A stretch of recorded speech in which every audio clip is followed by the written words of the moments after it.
Hello friends, ఈరోజు ఈ వీడియోలో AP state NEET PG 2024 convener quota ద్వారా PG degree and diploma courses admission కోసం ఫేజ్ 1 కంప్లీట్ అయిపోయింది. ఈ ఫేజ్ 1 లో వచ్చినటువంటి సీట్ అలాట్మెంట్ బేస్ చేసుకుని ఏ కోర్స్ కి ఏ కేటగిరీ వాళ్ళకి ఎంత వరకు కట్ ఆఫ్ వచ్చింది అనేది ఒకసారి చూద్దాము. ఇక్కడ నేను రీజన్ వైజ్ గా కూడా ఇవ్వడం జరిగింది. ఎందుకంటే ఏపీలో మనకి బేసిక్ గా 2 రీజన్స్ ఉంటాయని తెలుసు. AU reason and SVU reason. AU colleges లో ఏయూ రీజన్స్ కు సంబంధించినటువంటి కట్ ఆఫ్ మాత్రమే ఇక్కడ నేను ఇవ్వడం జరిగింది. అంటే ఏయూ రీజన్ కాలేజెస్ లో ఎస్వియు స్టూడెంట్స్ కూడా పార్టిసిపేట్ చేస్తారు. కాకపోతే ఎస్వియు స్టూడెంట్స్ కి నాన్ లోకల్ కేటగిరీలో మాత్రమే సీట్ అలాట్మెంట్ ఇస్తారు. అది నేను సపరేట్ గా ఇచ్చాను. సో ప్రస్తుతానికి మనం చూడవలసింది ఏయూ రీజన్ లో లోకల్ స్టూడెంట్స్ కి వచ్చినటువంటి కట్ ఆఫ్ మాత్రమే ఇది కన్వీనర్ కోటాలో. ఇక్కడ left side number of subjects ఇచ్చాను. అలాగే టాప్ లో రైట్ సైడ్ వచ్చేసి ఇవన్నీ కూడా categories OC, BCA, BC, DE, SC, ST and minority. Minority అంటే ముస్లిం మైనారిటీ కాలేజెస్ ఉన్నాయి కాబట్టి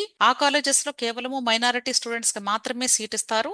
సో వాళ్ళ యొక్క కట్ ఆఫ్ ఇది. ఇక్కడ ఇవన్నీ కూడా మీరు చూసుకోవచ్చండి. ఏవి కూడా చదవాల్సినటువంటి అవసరం లేదు. ఇక్కడ ఖాళీగా ఉంది అంటే సీట్ మ్యాట్రిక్స్ ప్రకారంగా ఆ కేటగిరీ వాళ్ళకి ఆ కోర్సులో సీటు ముందుగానే అసైన్ చేయలేదు అని అర్థం. సో సీట్ మ్యాట్రిక్స్ ప్రకారంగా మాత్రమే సీట్ అలాట్మెంట్ జరుగుతుంది కాబట్టి ఇక్కడ కొన్ని వేకెంట్ గా మీకు ఇవ్వటం జరిగింది. ఇలా మీరు మీకు కావలసినటువంటి సబ్జెక్ట్స్ లో ఎంతవరకు కట్ ఆఫ్ ఉంది ఏ కేటగిరీకి అనేది చూసుకోండి. క్లియర్? ఇక్కడ నేను ఇచ్చింది క్లినికల్ బ్రాంచెస్ కు సంబంధించినటువంటి కట్ ఆఫ్ ఇచ్చాను. నెక్స్ట్ ఇక్కడ నాన్ క్లినికల్ కి సంబంధించినటువంటి కట్ ఆఫ్ ఇచ్చాను. అలాగే ఎస్వి రీజన్ కాలేజెస్ లో ఎస్వియు లోకల్ స్టూడెంట్స్ కు సంబంధించినటువంటి ర్యాంక్స్ ఇవి. అలాగే నాన్ క్లినికల్ బ్రాంచెస్ కూడా ఇక్కడ ఇచ్చాను. నెక్స్ట్ ఏపీయూఆర్. ఏపీయూఆర్ అంటే అన్రిజర్వ్డ్ కేటగిరీ అని అర్థం. ఏపీయూఆర్ అంటే ఏయూ వాళ్ళు ఉంటారు, ఎస్వియు వాళ్ళు ఉంటారు, నాన్ లోకల్ స్టూడెంట్స్ కూడా ఉంటారు. అంటే ఏయూ కాలేజెస్ లో ఎస్వియు స్టూడెంట్ నాన్ లోకల్ అవుతారు, ఎస్వియు కాలేజెస్ లో ఏయూ స్టూడెంట్ నాన్ లోకల్ అవుతారు. వీళ్ళిద్దరే కాకుండా అసలు ప్యూర్ గా వేరే రాష్ట్రంలో ఎంబీబీఎస్ చేసినప్పటికీ కూడా తల్లిదండ్రుల యొక్క డొమిసైల్ ని బేస్ చేసుకుని ఇక్కడ మనకి నాన్ లోకల్ కేటగిరీలో సీట్ కి అలాట్మెంట్ ఇచ్చారు కాబట్టి కన్వీనర్ కోటాలో. సో ఈ 3 కేటగిరీస్ కి సంబంధించినటువంటి కట్ ఆఫ్ ఇది. యూజువల్ గా మనకి ఏపీయూఆర్ లో కట్ ఆఫ్ అనేది చాలా ఎక్కువగా ఉంటుంది. చాలా తక్కువ ర్యాంక్ దగ్గరే మీకు కట్ ఆఫ్ వస్తుంది అని అర్థం. లోకల్ కేటగిరీ స్టూడెంట్స్ కి అయితే కొంచెం ఎక్కువ ర్యాంక్ వచ్చినా కూడా సీట్ వచ్చే అవకాశాలు ఉంటాయి. అర్థమైంది కదా? అలాగే ఏపీయూఆర్ లో నాన్ క్లినికల్ బ్రాంచెస్ కూడా ఇక్కడ ఇచ్చాను. ఇక్కడ నేను సబ్జెక్ట్స్ షార్ట్ కట్ ఫామ్ లో ఇచ్చాను. కావాలి అంటే మీరు అలాట్మెంట్ లిస్ట్ లో నేమ్స్ ఉంటాయి, అవి చూసుకోండి. ఓకే. అయితే ఇప్పుడు నేను ఇచ్చినటువంటి ఈ కట్ ఆఫ్ డేటా ఎంతవరకు హెల్ప్ అవుతుంది అంటే మీకు ఫస్ట్ ఫేజ్ మాత్రమే ఆల్ ఇండియా కోటాలో కానీ లేదా ఏపీ స్టేట్ లో కన్వీనర్ కోటాలో కానీ మేనేజ్మెంట్ కోటాలో కానీ పూర్తయింది ఇప్పటి వరకు. December 4th తర్వాత నుండి సెకండ్ రౌండ్ కి సంబంధించినటువంటి ప్రాసెస్ స్టార్ట్ అవుతుంది.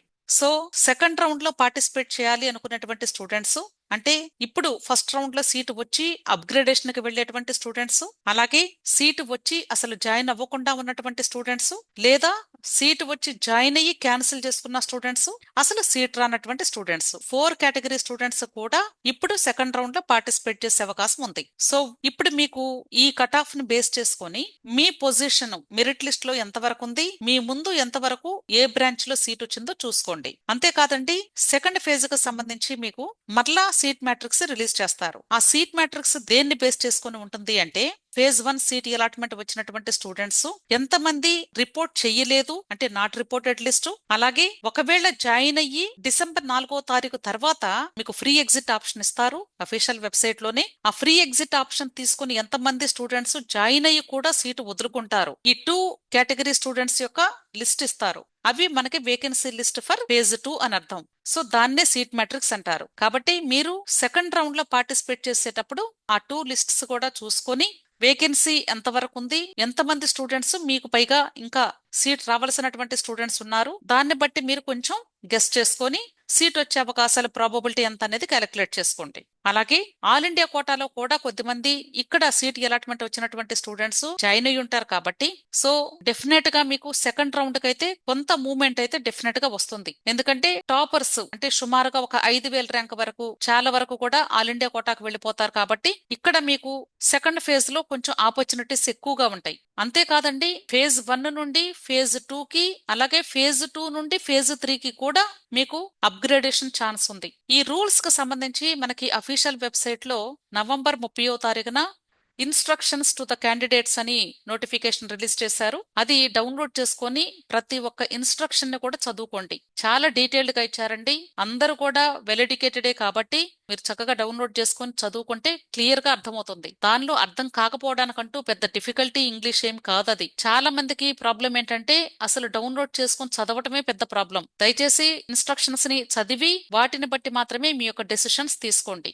అంతేకాని వాళ్ళు చెప్పారు, వీళ్ళు చెప్పారు, మా ఫ్రెండ్ చెప్పింది, అలాంటి మాటల వలన మీకు చాలా లాస్ జరుగుతుంది. గుర్తుంచుకోండి. దయచేసి మీరు కేవలము అఫీషియల్ వెబ్సైట్ లో రిలీజ్ అయ్యేటువంటి నోటిఫికేషన్స్ కు సంబంధించిన పీడిఎఫ్స్ ని మాత్రమే ఫాలో అవ్వాలి అని నా రిక్వెస్ట్. సో మీ అందరికీ కూడా అర్థమైంది అనుకుంటున్నాను. ప్రతి ఒక్కరు కూడా ఇంకా మీకు ఏదైనా డౌట్స్ ఉంటే టెలిగ్రామ్ గ్రూప్ ఉంది. టెలిగ్రామ్ గ్రూప్ లో అయితే నేను హెల్ప్ చేయగలుగుతానండి మీకు కౌన్సిలింగ్ కి సంబంధించినటువంటి డౌట్స్ క్లారిఫికేషన్ కి. అంతేకాదు చాలా మంది కూడా ఫోన్స్ చేస్తూ ఉన్నారు, అలాగే మెసేజెస్ చేస్తూ ఉన్నారు. అంటే పర్సనల్ గా 1-to-1 నేను ఆన్సర్ ఇవ్వడం అనేది కుదరదండి. దయచేసి మీరు అర్థం చేసుకోండి. మీరు టెలిగ్రామ్ గ్రూప్ లో ఉంటేనే నేను హెల్ప్ చేయడం వీలవుతుంది. టెలిగ్రామ్ గ్రూప్ లో అయితే ఒకరికి చెప్పేటువంటి ఆన్సర్ రిమైనింగ్ స్టూడెంట్స్ కూడా హెల్ప్ అయ్యేటువంటి అవకాశం ఉంటుంది. కాబట్టి అక్కడ నేను వాయిస్ మెసేజెస్ ద్వారా కూడా నేను ఆన్సర్స్ ఇస్తూ ఉంటాను. సో మీకు టెలిగ్రామ్ గ్రూప్ లో ఉంటే డెఫినెట్ గా బెనిఫిట్ అవుతుంది అని మాత్రం ఖచ్చితంగా చెప్పగలను. అంతేకాదు ఈ వెబ్ ఆప్షన్స్ కు సంబంధించి లేదా డెసిషన్ మేకింగ్ లో గానీ మీరు ఎటువంటి ఒకవేళ మీరు 1-to-1 ఇంటరాక్టివ్ సెషన్ కావాలి అనుకున్నట్లయితే ఇక్కడ స్లాట్ బుక్ చేసుకోవచ్చు. ఈ 2 లింక్స్ కూడా నేను వీడియో క్రింద డిస్క్రిప్షన్ లో ఇస్తాను. సో తప్పకుండా వీటిని యూటిలైజ్ చేసుకోండి. వీడియో నచ్చితే లైక్ చేయండి, మీ ఫ్రెండ్స్ కూడా షేర్ చేయండి, అలాగే నా ఛానల్ తప్పకుండా సబ్స్క్రైబ్ చేసుకోండి. Thank you.